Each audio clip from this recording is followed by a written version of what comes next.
오늘 우리에게 주시는 하나님 말씀 사도행전 보겠습니다. 1장 사도행전 1장 4절부터 8절까지 사도행전 1장 4절에서 8절까지 말씀입니다. 사도행전 1장 4절에서 8절까지 말씀을 한 절씩 교독하시도록 합니다. 사도와 함께 모이사 그들에게 분부하여 이르시되 예루살렘을 떠나지 말고 내게서 들은 바 아버지께서 약속하신 것을 기다리라. 요한은 물로 세례를 베풀었으나 너희는 몇 날이 못되어 성령으로 세례를 받으리라 하셨느니라. 그들이 모였을 때 예수께 여쭈어 이르되 주께서 이스라엘 나라를 회복하심이 이때니까니 이르시되 때와 시기는 아버지께서 자기의 권한에 두셨으니 너희의 알 바 아니요 같이요 오직 성령이 너희에게 임하시면 너희가 권능을 받고 예루살렘과 온 유대와 사마리아와 땅 끝까지 이르러 내 증인이 되리라 하시니라. 아멘. 기도하겠습니다. 하나님 감사합니다. 주님께서 오늘도 우리를 붙잡아 주시고 믿음 안에 살게 하신 것 감사합니다. 마귀가 우는 사자와 같이 집어삼킬 자를 찾아도 기도하며 말씀으로 무장된 자를 이길 수 없으며 손대지 못할 줄로 믿습니다.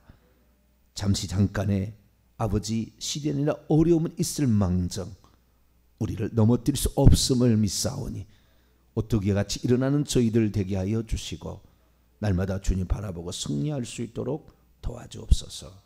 이 시간에 하나님 말씀을 듣고자 합니다. 주님 저희들에게 말씀하여 주옵소서. 우리 주 예수 그리스도의 이름으로 기도하옵나이다. 아멘. 할렐루야.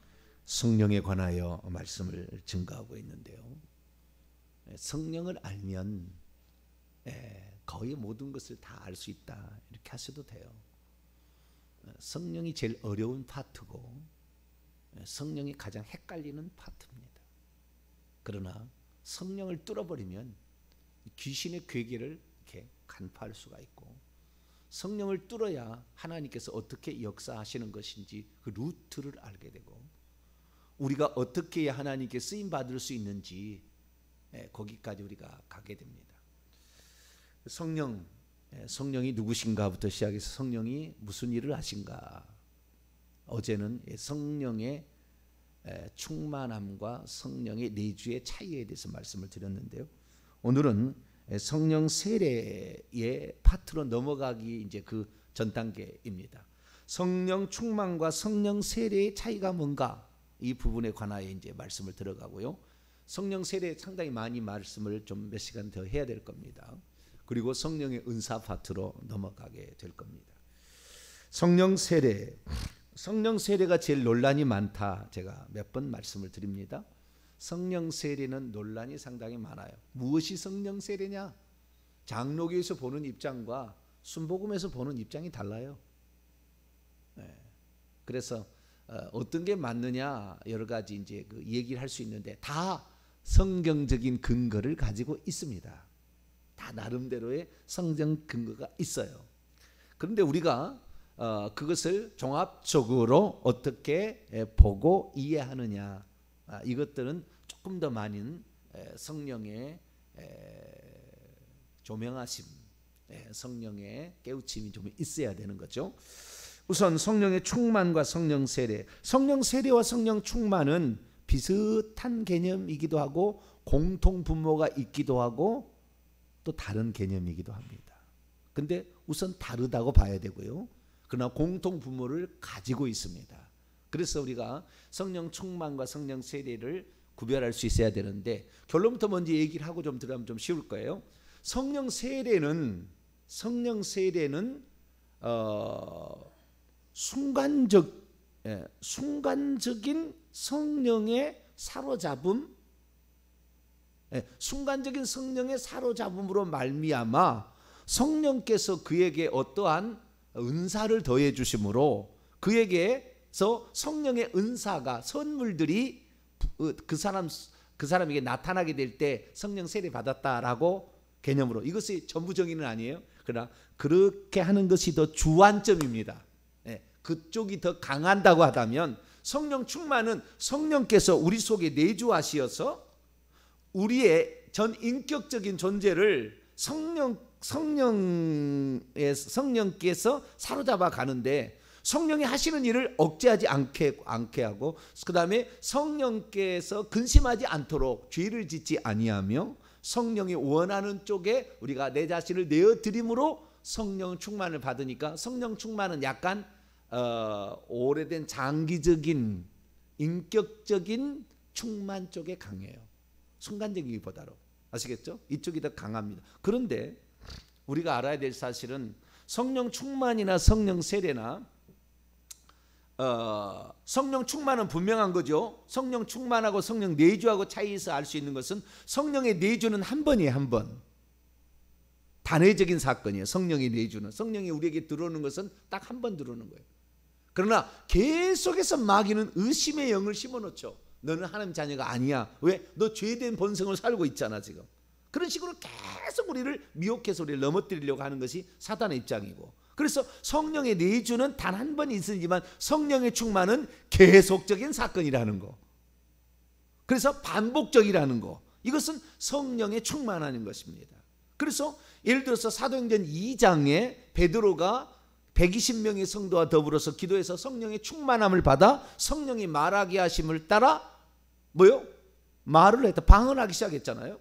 그런데 그 뒤에 성령 충만을 베드로가 안 받았느냐? 아니에요. 그 뒤로도 계속 성령의 충만을 받았다고요. 예를 들어 보면 사도행전 4장을 열어볼까요?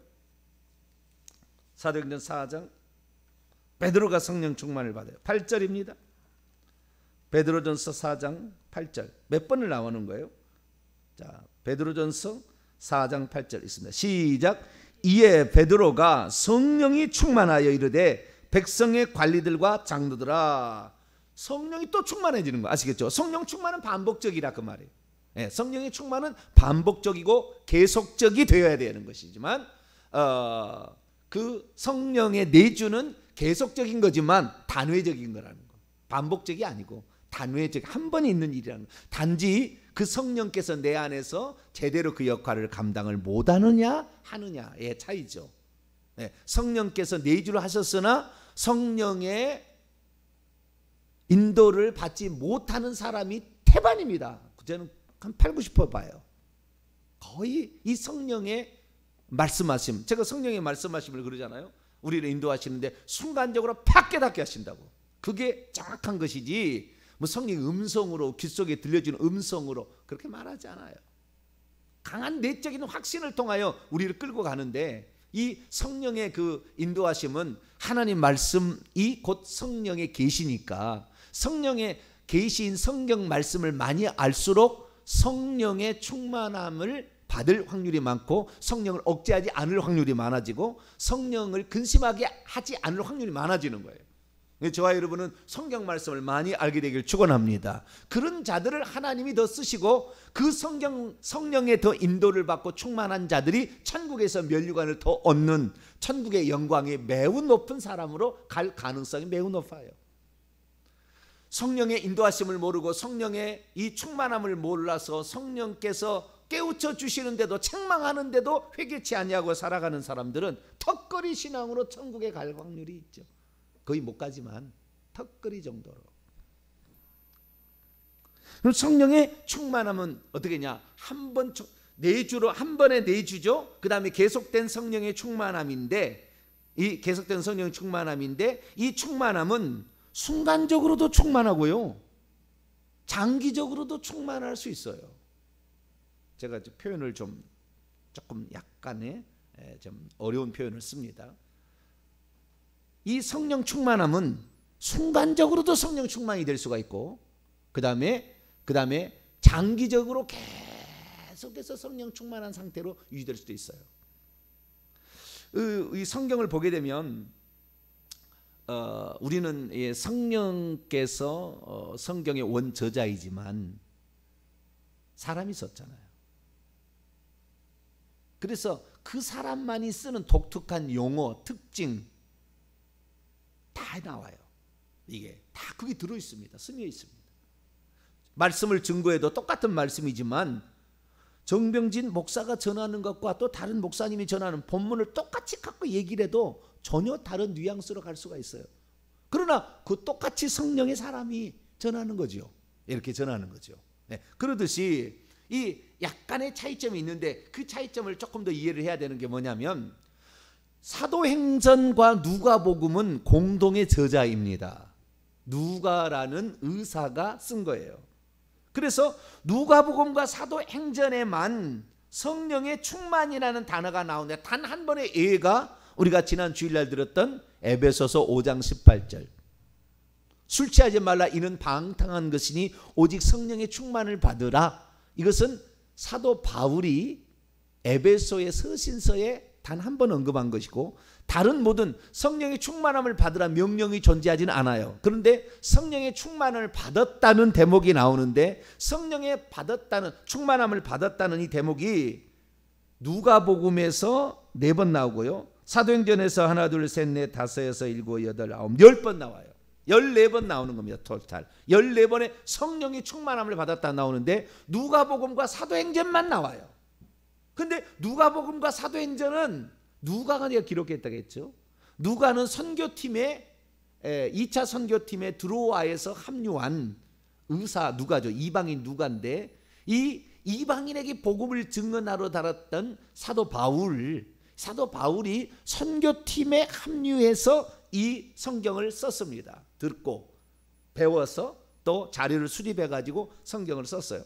그러다 보니까 이 누가복음하고 사도행전은 특징이 뭐냐면 복음 전파를 목적으로 이방인에게 복음 전파를 이방인들에게 복음을 전하기 위해서 쓴 것이 누가복음이고 이 누가복음이 요한복음은 예수님의 신성에 관하여 특별히 나중에 안 써서 마태, 마가, 누가가 안 썼기 때문에 그 부분을 쓴 것이고 마태복음은 유대인 그리스도인들에게 복음을 또는 유대인들에게 복음을 전하려고 했다고 한다면 누가복음은 이방인에게 복음을 증언하려고 해요. 그래서 이방인의 복음 전파 그리고 이 사도행전도 12장까지는 베드로에 의한 복음 전파고 13장부터 28장은 사도 바울에 의한 복음 전파예요. 그래서 할례인들에게 복음 전파와 그 다음에 비할례인들 이방인들에게 복음 전파를 1대2 정도로 이렇게 나눠서 이렇게 펼쳐지고 있는 게 사도행전인데 이 모든 이야기를 누가 썼냐? 누가가 썼어요. 그래서 이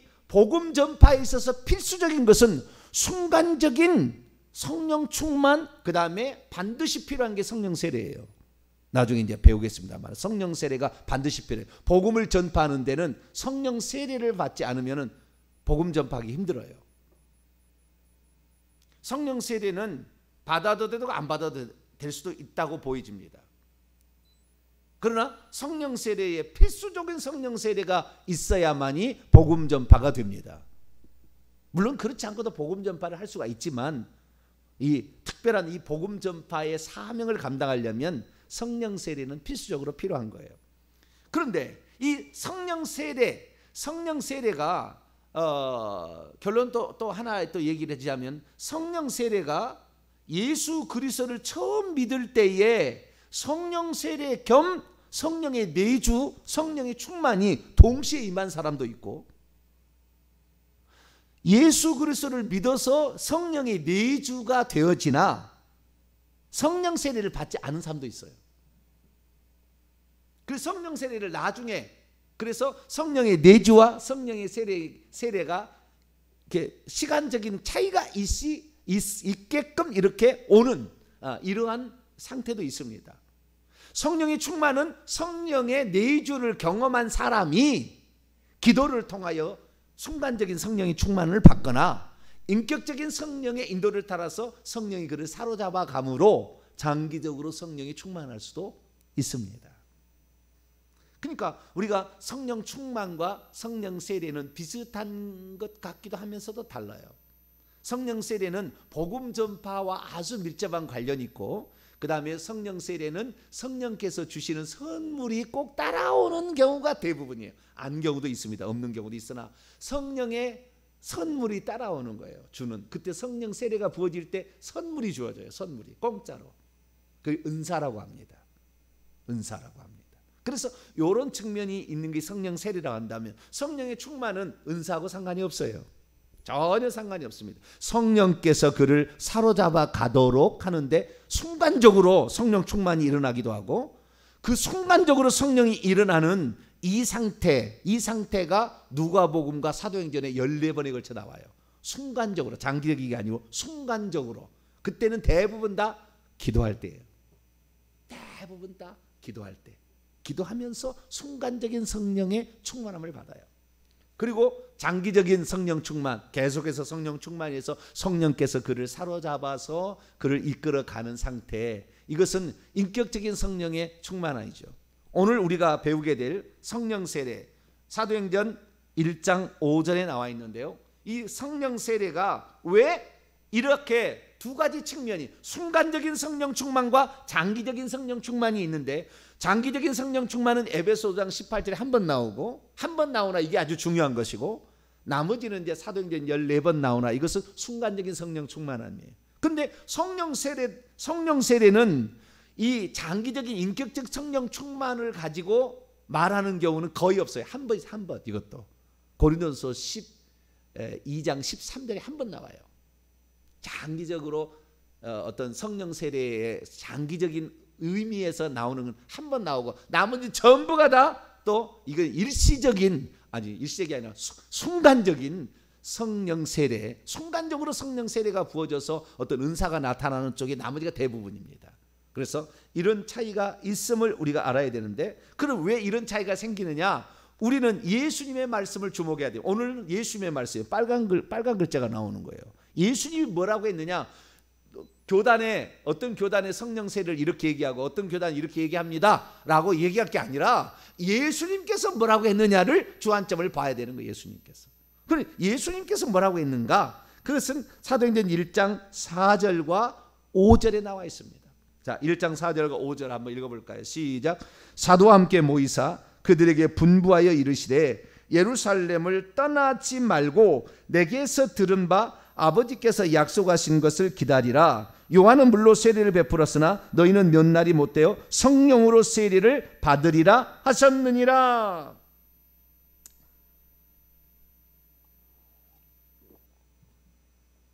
예수님께서 아버지께서 약속하신 것이라고 얘기했죠. 이것이 곧 성령 세례다 그 말이잖아요. 아버지께서 약속하신 것, 원문을 직역합니다. 아버지의 약속입니다. 근데 그의 관계대명사로 수식하고 있어요. 너희가 내게서 들었던 바, 너희가 내게서 들었던 바 아버지의 약속입니다. 그러면 여기 아버지의 약속이 무엇일까요? 누가는 어디서 이런 말을 가져왔을까요? 누가복음 24장을 열어봅니다. 예수님께서 하신 말씀으로 가져왔어요. 여기도 예수님이 하신 말씀을 누가가 쓰고 있지만, 누가복음 24장 47절 48절이에요. 49절까지 봅니다. 이 말을 다 이야기해서 46절부터 읽겠습니다. 46절부터 49절까지 시작.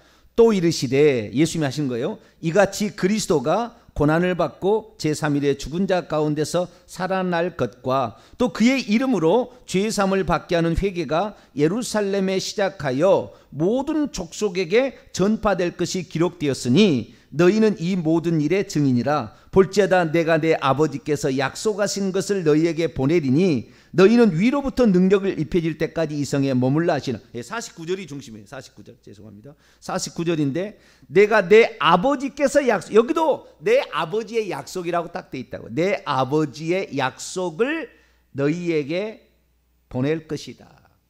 그런데 여기에 보낸다는 말을 우리는 그 한글로 성경을 보지만 원문은 파송한다는 말이에요. 내 아버지의 약속을 파송한다. 이 파송한다는 것은 인격체를 말할 때 파송한다 그러잖아요. 보내는 것은 물건도 보낼 수가 있잖아요. 근데 파송하는 것은 물건을 파송한다고 하지 않죠. 우리가 물건은 전달한다 뭐 이런 것이지 파송한다 이렇게 얘기하지 않는다. 원문엔 파송한다요. 인격체요. 그리고 뭡니까? 보혜사 성령을 가리키는 거죠. 보혜사 성령을 가리키는 거예요. 그럼 보혜사 성령은 언제 약속했느냐? 우리가 지금까지 그렇게 많이 들었던 요한복음 14장에서 16장 다락방 강화, 마지막 마가 다락방에 죽기 전에 예수님께서 제자들에게 들렸던 그 다락방 가운데 우리 속에 들어오시는 세상은 능히 그를 받지 못하나 너희는 그를 아나니 그는 너희와 함께 거하시며 너희 속에 계시겠습니다. 내가 떠나가는 것이 너희에게 위라. 내가 떠나가지 않으면 보혜사가 너희에게로 오시지 아니할 것이요 내가 가면 그를 너희에게 보내리니 그가 와서 죄와 의와 심판에 대해서 세상을 책망하리라. 이렇게 내가 아버지께 구하겠으니 그가 또 다른 보혜사를 너희에게 주사 영원토록 너희와 함께 있게 하리니 라고 말했던 바로 그 보혜사에 대한 약속이죠. 그래서 아버지의 약속은 보혜사 성령을 보내준다는 약속입니다. 그런데 보내준다는 그 예수님의 마가 다락방에서 요한복음 14장에서 16장까지 전했던 그 보혜사 성령은 성령이 내주의 강조점이 있잖아요. 성령의 오심의 원초적인 본질적인 의미에 거기에 들어있어요. 그런데 그것이 임할 때 어떻게 임했느냐라는 것을 나중에 베드로가 성령이 임하였다는 이 부분이 성령이 오셨다는 것을 어떻게 표현하냐면은 아무도 모르게 바람처럼 아무도 모르게 성령이 이렇게 왔다고 말하지 않아요. 그래서는 복음 전파가 일어날 수가 없어요. 성령이 충만하게 된다는 것을 본인이 느끼지를 못하니까, 그걸 못하니까. 그래서 사도행전에는 반드시 이 성령 세례가 부어질 때는 어떤 표적이 나타나고 성령이 왔다라는 것에 선물로 어떤 것이 주어진 거예요. 항상 이렇게 주어진 쪽이 강한 거예요. 사도행전은 다 그렇습니다. 다른 데는 그러지 않은데, 다른 데 한 번은 그러지 않은 데가 나와요. 이것은 좀 예외적 표현으로 써야 돼요. 고린도전서 말씀 예외적 나중에 표현을 제가 설명할 거고. 그래서 이 성령께서 그에게 오는데 그것이 성령께서 오는 것을 예수님께서 얘기하기를 아버지의 약속 내게 들은 바, 요한복음 14장 16장에 말하는 내게서 들었던 바로 그것 아버지의 약속. 자, 요한복음 15장을 열어볼까요?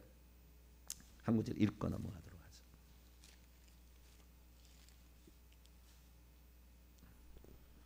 26절 15장 26절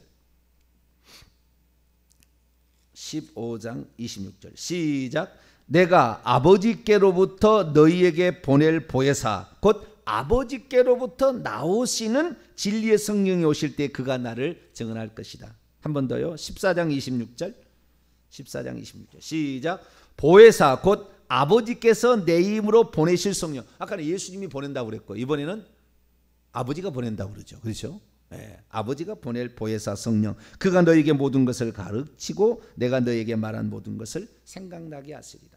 그런데 그 성령이 내주로 오신다 그 말이에요. 내주해야만이 이 사람이 거듭나게 되고 하나님의 생명을 성령이 가지고 오니까 거듭나게 되고 그 사람이 생명책 이름에 기록돼서 천국에 들어갈 수 있어요. 그러나 복음 전파를 안 한다고 천국에 안 들어가는 거 아니잖아요. 그 성령이 내주가 있는 사람은 천국에 들어가는 거예요. 성령이 내주가 있는 사람 중에 죄를 해결한 사람이 이제 천국에 들어가는 거예요. 그러나 성령 세례라는 것은 복음 전파를 위한 특별한 하나님의 실행이에요. 성령 세례라는 것은. 그래서 성령 세례를 강조하는 쪽이 많이 복음을 전도하고 복음 전파를 하고 그 다음에 불신자를 전도해서 교회를 채워요. 좀 미안한 얘기입니다만은 순복음 쪽에서 이런 쪽에 오순절 쪽에서는 새 가족들을 많이 데려와서 엄청 전도했다가 말씀이 또 약하니까 장로교 쪽으로 와서 신앙생활을 해. 대부분의 한국 사람이 그래요. 우리는 어쩌면 저는 장로교 목사인데 순복음 쪽이 상당히 빚을졌어요. 왜? 그쪽에는 그냥 막 기도해가지고 은사 나타나가서 막 하니까 오 하나님 살아계시네. 그래도 막 꾸역꾸역 데려온다 그 말이에요. 이렇게 해서 복음 전파 쪽에 가려면은 성령 세례 쪽을 강조할 수밖에 없고 성령 세례의 표적이 나타날 수밖에 없다고요. 그러지 않으면 복음 전파 안 하는 거예요. 장로교 쪽 복음 전파 안 해요. 대부분 자기만 신앙생활하지.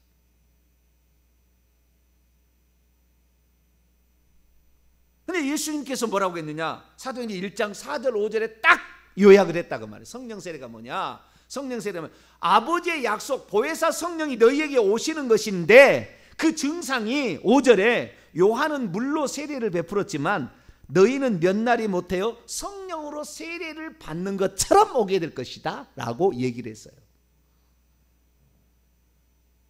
베드로가 이 얘기를 정확히 알아들었어요. 우리가 성령을 받게 될 때 성령 세례 형식으로 받느냐, 장기적인 성령 충만 형식으로 장기적인 성령 충만 형식으로 세례를 받느냐에 대한 이해를 딱 한 거예요. 이 말씀을 가지고 성령께서 초기에 불신자들에게 복음 전파를 위해서 내려오실 때는 강력하게 순간적으로 은사를 가지고 오는구나. 그걸 알았어요. 그래서 똑같은 얘기를 예수님이 하는 똑같은 얘기를 한번 반복합니다. 사도행전 11장 이제 앞으로 공부하겠지만 여기까지 하고 오늘은 마치도록 하죠. 사도행전 11장 고넬료 가정에 복음을 전파하잖아. 이방인의 최초로. 베드로에게 두 개 열쇠를 줬잖아. 열쇠들을 너에게 준다. 내가 너에게 천국 열쇠들을 주리니. 첫 번째는 유대인들에게 예루살렘에 끌렸고요. 두 번째는 고넬료에 끌립니다. 그래서 유대인과 이방인에게 천국 열쇠를 두 번 사용하는데 고넬료가 이방인 최초의 이방인 성령 받은 자죠. 그때 뭐라고 했느냐? 11장 15절부터 보면 내게 여기에 보면 12절 보면은 성령이 내게 명하사 아무 의심도 하지 말고 함께 가라. 이 성령이 직접적으로 단독적으로 이렇게 사역하십니다. 오순절 성령 강림 위에는 참조하시고 15절 내가 고넬료 가정에서 말을 시작할 때 성령이 그들에게 임하시게 내려오시기를 처음 우리에게 하신 것처럼 하더라. 오순절 성령 강림 마가다락방처럼 하더라.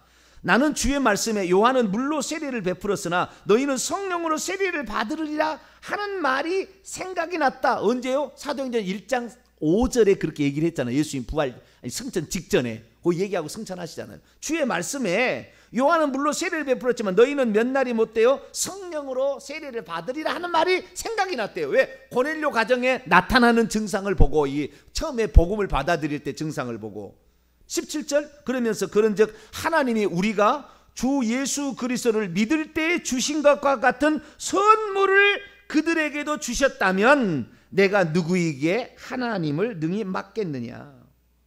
그런데 10장 44절에 베드로가 고넬료 가정의 말씀을 증거할 때 45절에 이방인에게도 성령이 부어지셨대요. 그래서 46절에 방언을 말하고 방언 찬양이 나와요. 그래서 성령 세례는 순간적으로 성령께서 그에게 충만히 내려오면서 성령의 내주도 있으면서 동시에 은사가 나타났을 때에 성령 세례라는 말을 쓰기 시작했고, 그러니까 성령 세례는 성령이 갑작스럽게 순간적으로 그를 사로잡아서 방언을 말하게 하고, 기본적인 거예요. 방언을 말하게 하고 막 이렇게 났을 때 이때를 성령 세례를 받았다라고 표현을 한다 그겁니다. 그래서 우리는 이 성령 세례라는 것이 아버지의 약속인데 지금 아버지의 약속의 절반만 얘기했어요. 제가 지금 시간이 되어서 내일 또 얘기를 해야 되겠어요. 아버지의 약속의 절반의 말이 또 있어요. 왜? 절반의 말씀은 구약 성경에 나와 있는데 자기가 오순절 마가다락방에 베드로가 성령 세례를 받은 것이 구약 성경에 아버지께서 하신 말씀이 이루어졌다는 것으로 하나님께서 요엘서에 하신 말씀을 또 다른 말씀들을 얘기했던 것을 베드로가 끌어와요. 그래서 이 성령 세례에 있어서 아버지의 약속은 내주도 있고 부어지는 것도 있어요. 부어지는 곳에 지금 얘기를 제가 안 했어요. 부어진다는 말에 예언이 있어요. 성령이 오실 때는 신약에서. 그래서 그 얘기까지 끌어와서 오순절날 성령 세례에 대해서 얘기를 해줍니다. 그래서 우리는 오늘 성령 세례는 복음을 전파하기 위해서는 뜨겁게 어떤 은사적으로 이렇게 성령의 선물을 받을 때 이게 강력히 나타나니까 그렇게 나타나는 것이 거의 대부분이다라는 사실을 우리가 기억하시고, 우리는 성령 세례를 늘 받아서 나만 천국 갈 것이 아니라 성령 세례는 몇 번 부어지느냐? 대부분 한 번 부어집니다. 한 번 부어져. 물론 반복적으로 부어지는 경우도 있습니다만은 보통 한 번은 경험을 해야 되는 거예요. 성령 받은 후에 장로교 신앙생활 한다면은 성령 받은 후에 성령 세례 한 번 더 받아야 되는 거예요. 이를테면은. 예. 그래서 우리가 성령 세례에 관하여서 우리가 사모하고, 왜? 그래야 언제나 담대하게 복음을 증거하는 사람이 되는 것이고, 이 성령 세례가 부어지기 위한 몇 가지 조건들이 있어요. 그 조건까지 제가 다 말씀을 드릴 테니까, 우리는 성령 세례를 받아서 복음 전파하라고 성령 주신 것이다. 사실 우리가 천국 가는 것도 있지만, 천국 가는 것은 기본이고 복음 전파를 위해서 부어지는 것이 성령 세례다. 이것을 기억하시고, 복음 전파하기 위해서 성령 세례를 사모하시고, 또 성령으로 성령 세례 받은 자는 성령을 충만하게 되기를, 이렇게 기도로서 충만케 되기를, 그런 자가 되기를 바랍니다. 거룩하신 하나님 감사합니다.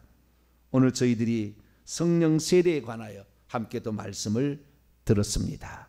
복음 전파와 필수적으로 관련되어 있는 성령 세례, 하나님 장로 쪽에서 신앙생활하는 사람들은 성령 세례를 사모해야겠고, 또한 이 성령 세례를 가진 자는 자기 속에 성령의 인도하심을 따라 장기적으로 성품까지 달라지는 성령 충만을 받게 도와주옵소서.